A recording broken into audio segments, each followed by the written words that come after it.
So this is Hannut, France 1940, part of the Grand Operational Simulation series from Decision Games. This is part Deux, video 2, but I've done a reset. The Germans are back off the board there. They're two divisions. One entering on turn 1, this one here, one entering on turn 2, this one here. I set the French up again. Why? Because I was making errors. And while I don't mind the odd error, cumulative and sort of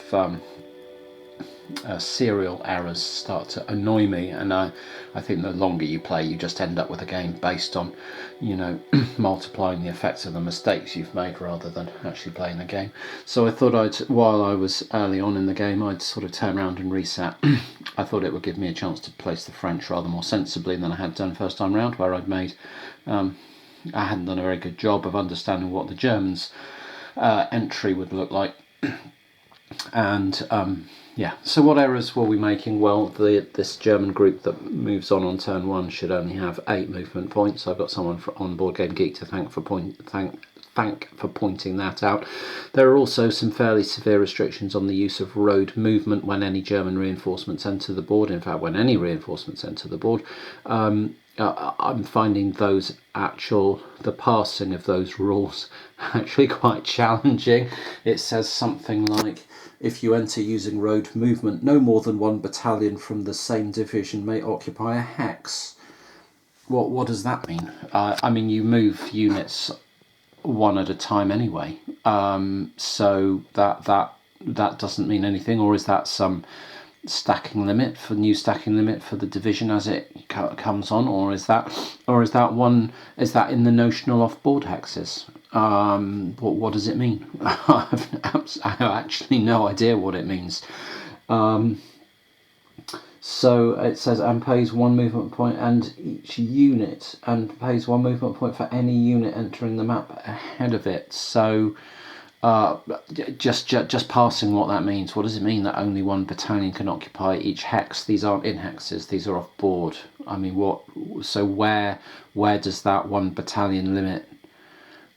If you've got stuff that's already on the map and new stuff coming onto the... I don't know. I genuinely haven't thought through what that means. And that is how these rules are a little bit. You know, they'll say these quite sparse, stark things, and it's just down to you to try and interpret them finally in a way that hopefully makes some sort of sense. Anyway, 8 movement points is a limit on these guys here. I don't think those guys have that 8 movement point limit. What else was I doing wrong? Well, the French should have had a lot more artillery points. I initially gave them 7-7 and then thought they should maybe be on 5-2, but actually the 5-2 I think is in an addition to the 7-7, and that they should actually be on 12-9. So yeah, that's my current understanding, is that the French artillery should be on the French HQs should have 12 barrage points and 9 barrage points. And then I think I was slightly misreading the instructions for how to apply combat odds to the combat table, because the combat table gives like a 1 to 4, 1 to 3, 1 to 2, 2 to 1, 2, you know, 1.25 to 1, and 3 to 2, and 2 to 1. But interestingly, it's got these things like 1.25 to 1 and 3 to 2. Now, through a certain reading of the rules, it tells you to create a combat odds. You look at, you know, the attack and defense strengths, and you come up with a ratio. And there's a sort of, it's not stated there to do this, but I think it's very easy to go, oh, the attacker's got 19, the defender's got 10, that's 19 to 10, that's 1.9 to 1.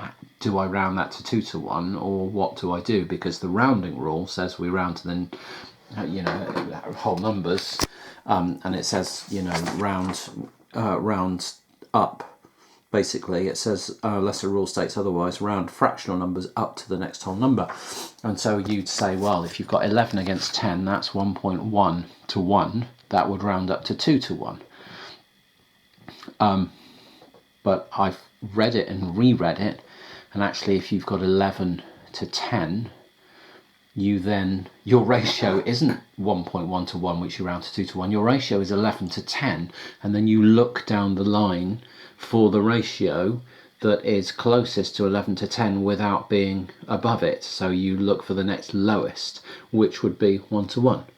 So, rounding up to 2 to 1, which would actually jump you up 1, 2, 3 columns, isn't what you do at all. You would go 11 to 10. What's my next lowest ratio? 1 to 1, and so that's my current understanding of how the combat ratios work. You don't reduce them to a x to 1 ratio and then round it. You don't do that at all. You simply take whatever raw ratio you have and work out where it sits on the chart. In other words, you don't do any rounding whatsoever. That's the way I'm reading the rules at the moment, and the way that makes most sense to me, and the way I'm going to play it here forward. So 8 movement points, artillery points correct, slightly better French layout, setup, I hope, and some slightly more clarity on the use of the combat odds. And off we go again. We'll see where we get to this time. So the first turn here at Hannut in France 1940 was less eventful than the last version. You see how far forward the Germans got here. And I'm into the second turn. The French have had their turn as well, adding some fortifications and just trying to do a better job of creating some defences all the way down or all the way up the line, so they can't be so easily outflanked by this German force about to come on the board.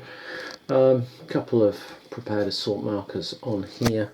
The Germans were originally lined up to attack a group of French units in here, but they retreated back from some artillery fire that the Germans dropped in here. And there would have been some artillery fire coming back the other way, but the French didn't then have anything that could spot, so that was the end of turn 1.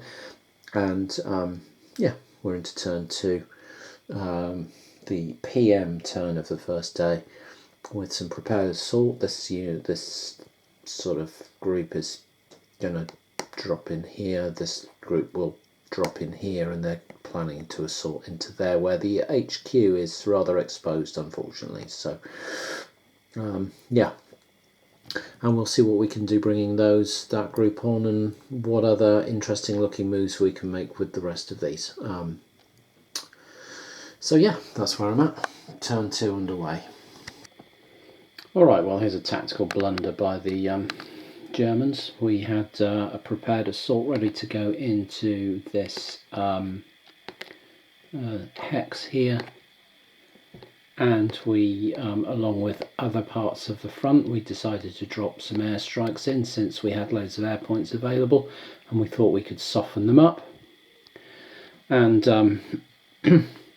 of course the result just gives them a free retreat.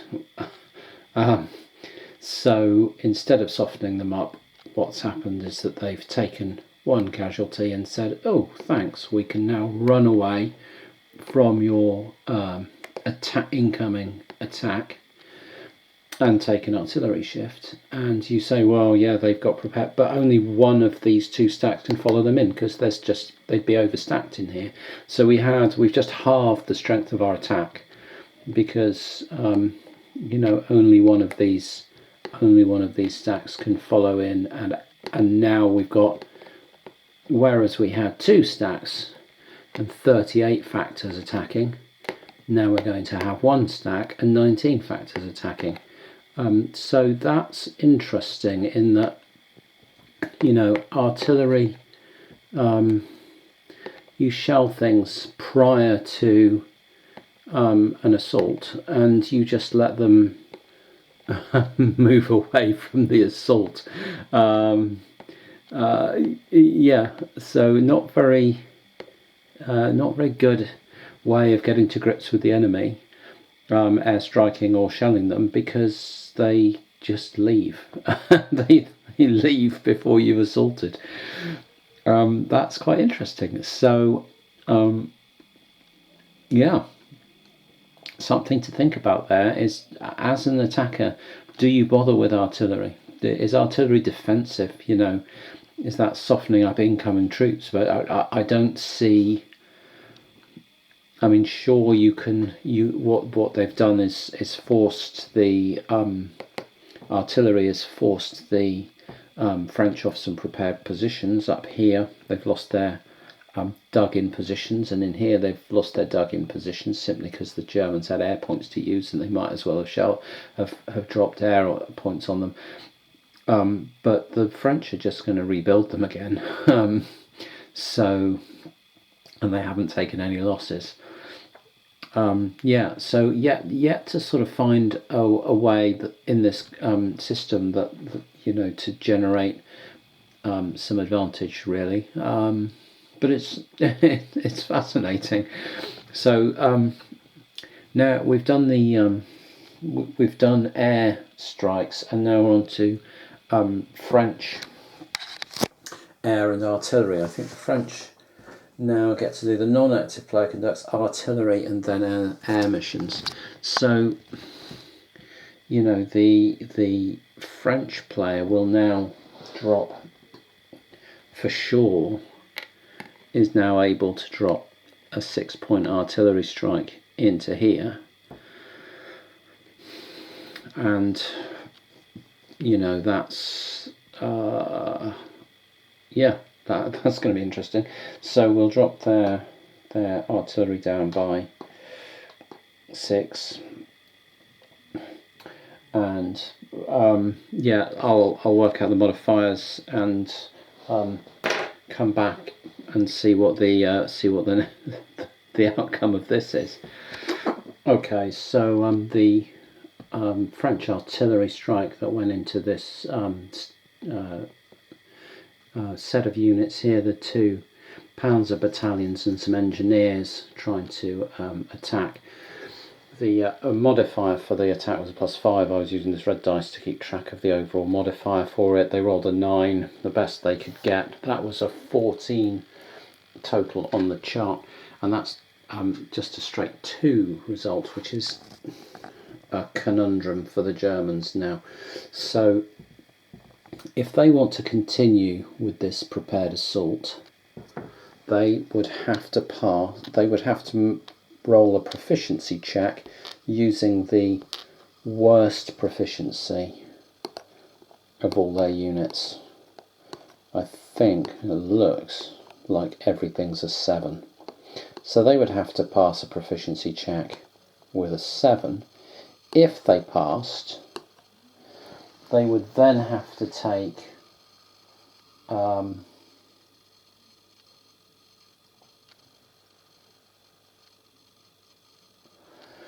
a step loss and to a unit, and then they would have to take either a second step loss or fatigue to all their, so either a second step loss to 1 unit or fatigue to all units, which halves their combat strength. Probably not what you want going into combat.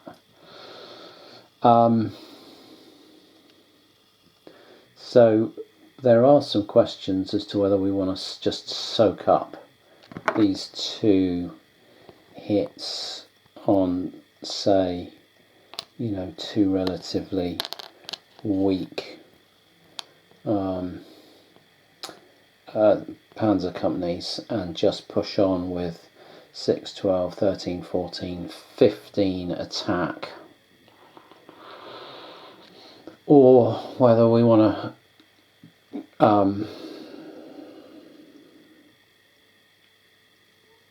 call this a day and just drop back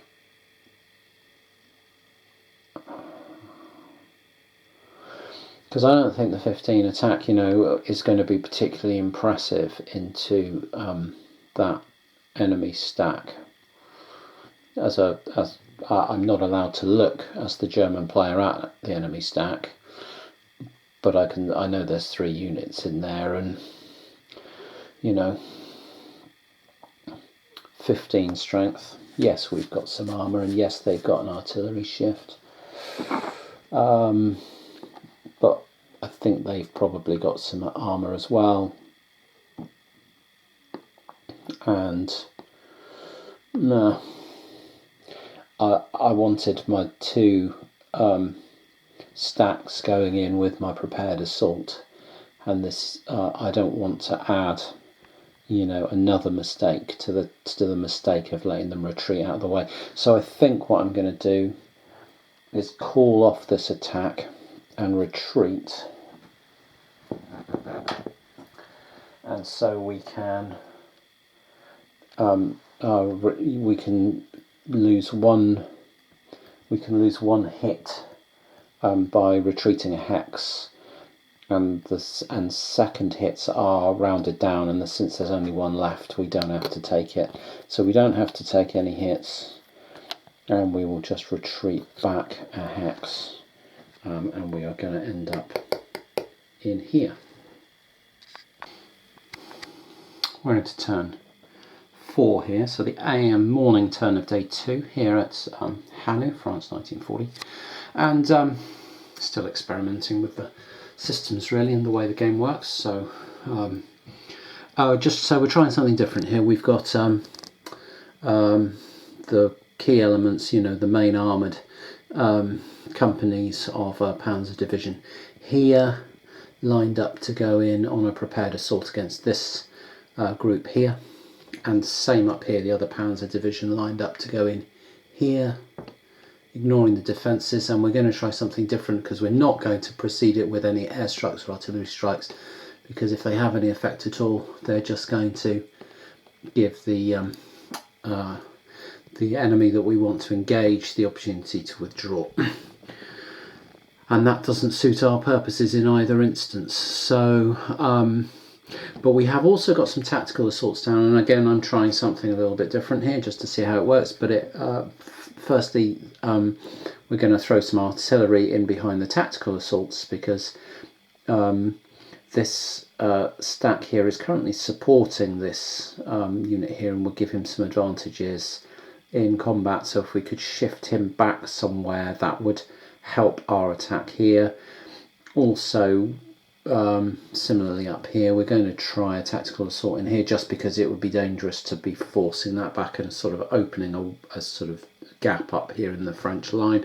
So we're going to try it, and it gives the French more to think about in terms of where they allocate artillery, because they haven't got huge amounts of artillery, and actually the French HQs went into mobile this turn, so they've got even less artillery. That might have been a mistake by the French, but then their HQ is on the front line, they didn't have much option. So yeah, so the first thing we're going to do is the active player conducts air fire support missions, so I'm going to do a couple of those. Then the French player is going to do some defensive artillery fire, and then we're going to go from there. Okay, so French artillery and air power was dismal. Artillery fire into here did nothing at all. 5 strength barrage into there, nothing at all. All the French air power that they could muster, that was 3 points.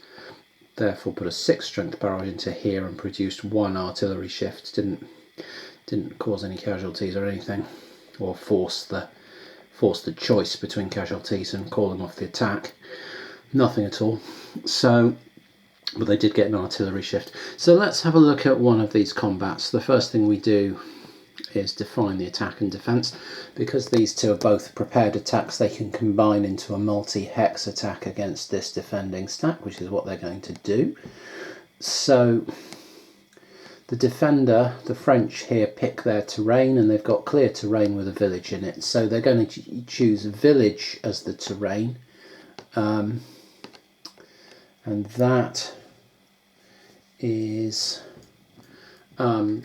going to, if we come down here, well, that is going to put us on village line 2 on the combat chart. And then if we look at the combat chart over here, you can see we've got line 1, line 2 and line 3. So we're going to be on line 2 on the combat chart. And now the next thing to do is have a look at our factors and work out our combat strengths on either side. We're not going to get any modifiers for fatigue or being out of supply or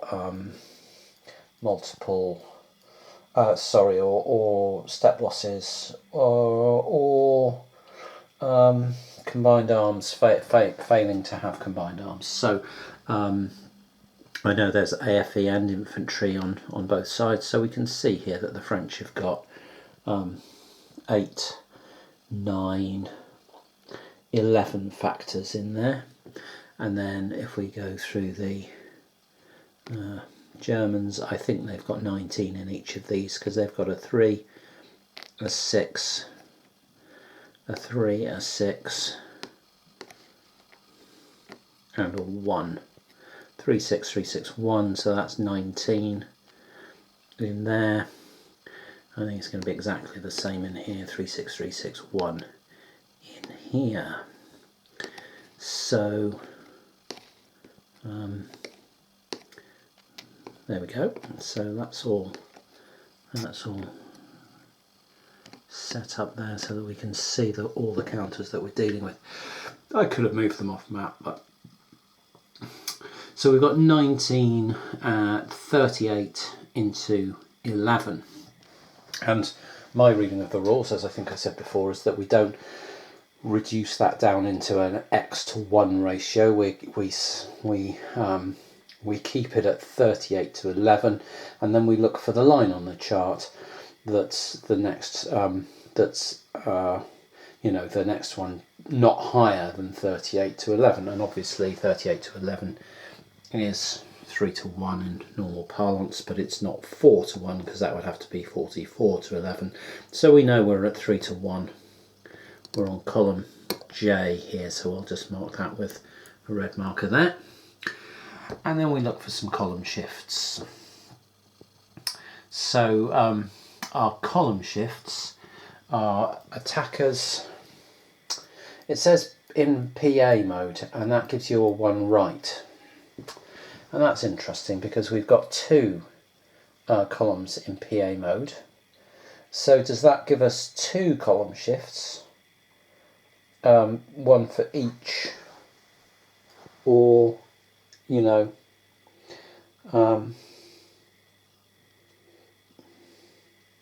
it doesn't say. It says 1 shift for a prepared assault marker, but it doesn't seem to take into consideration the idea that you could have multiple prepared assault markers.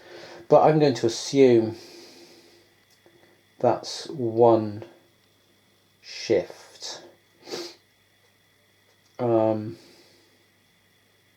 because I can't see anything that says, that even begins to discuss really the complications that can occur when you've got 2 stacks attacking 1 stack, or you could have 3 stacks attacking 1 stack with prepared assault markers, and the rules seem to assume and be written, these rules seem to be written from the point of view that you've only ever got 1 stack against 1 stack. So for example, the defender can have shifts for adjacent defenders. But does that have to be adjacent to both attacking stacks? Well, who knows? None of this is made clear. Anyway, we have at least got a prepared assault, so we're going to assume that that's a shift for us. Is the attacker marked artillery shift? Well, one of the stacks is and one of them isn't, but I'm going to assume that an artillery shift marker on one of the stacks is enough for a shift left. If any attack in multi-division, it's not, they're all the same division, there's no overstacking, it's not a night turn, and there's nothing about towns. Defender column shifts, are they on a vantage point? No, they are not. Is the defender marked with an artillery shift? No. The attack is not multi-division. There's no overstacking. They don't have an improved position. Adjacent defenders, though, if adjacent defender is on a vantage point. It's 2 left. Let's have a look at this adjacent defender. They are not on a vantage point. Okay, so they've got an adjacent defender, so I think that's worth a shift left, and that moves us onto this column H. And I think that's where we end up with the column shifts in the combat. And I could have done that entirely wrong. It could be that they should be, you know, 2 column shifts for prepared attacks, and that the artillery shift on only 1 of 2 stacks doesn't matter, and adjacent defenders, who knows?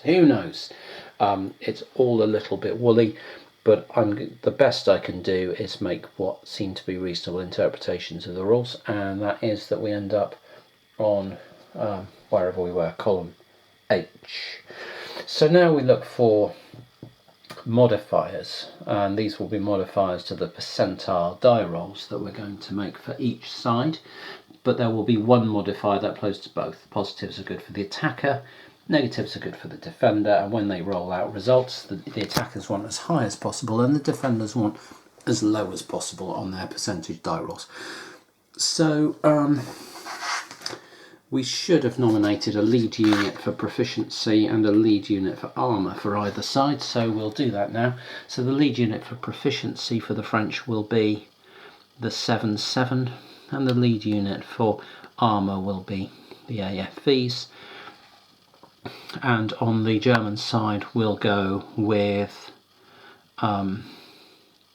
the 7-7 and the 7-7 here. So these are our lead units. This is our lead unit and this is our lead unit for armour. Okay, so we've got proficiencies of 7 on either side, which cancel out.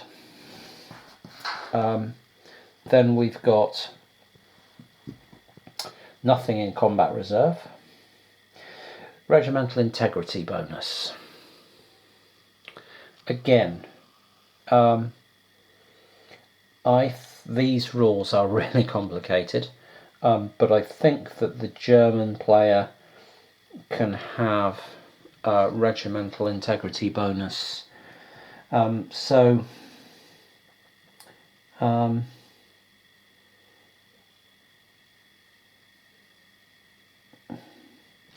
For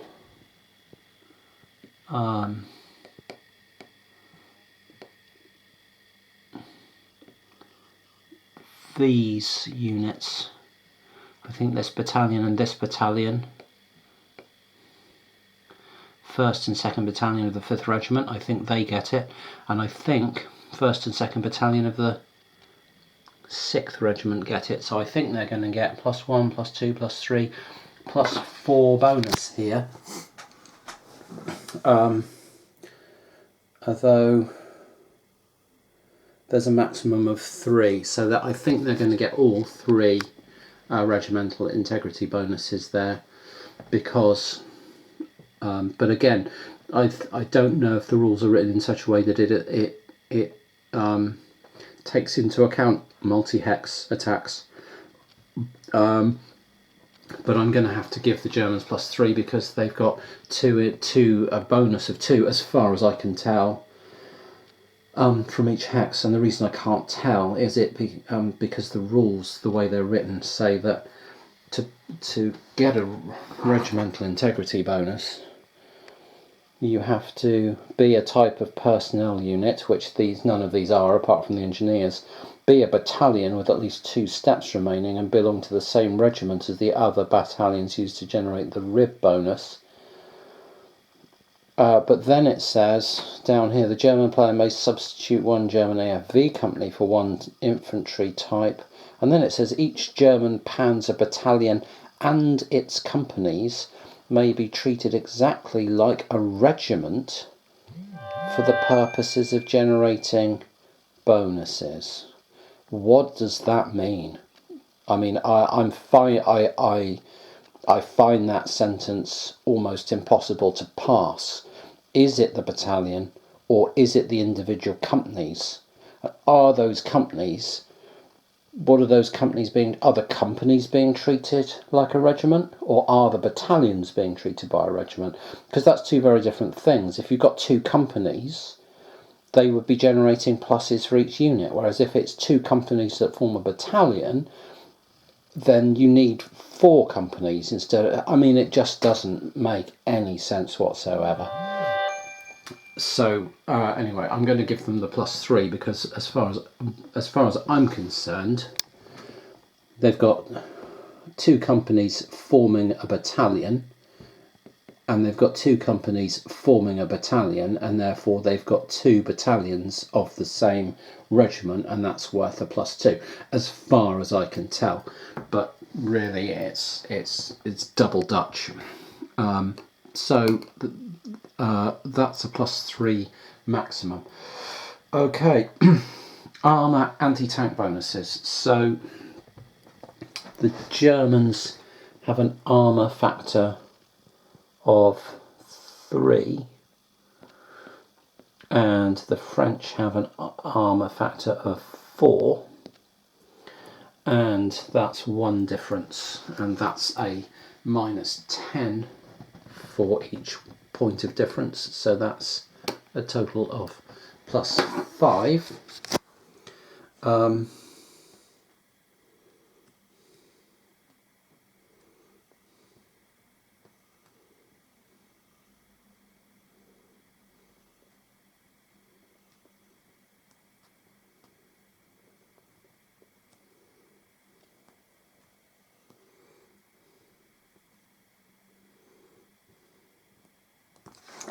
And then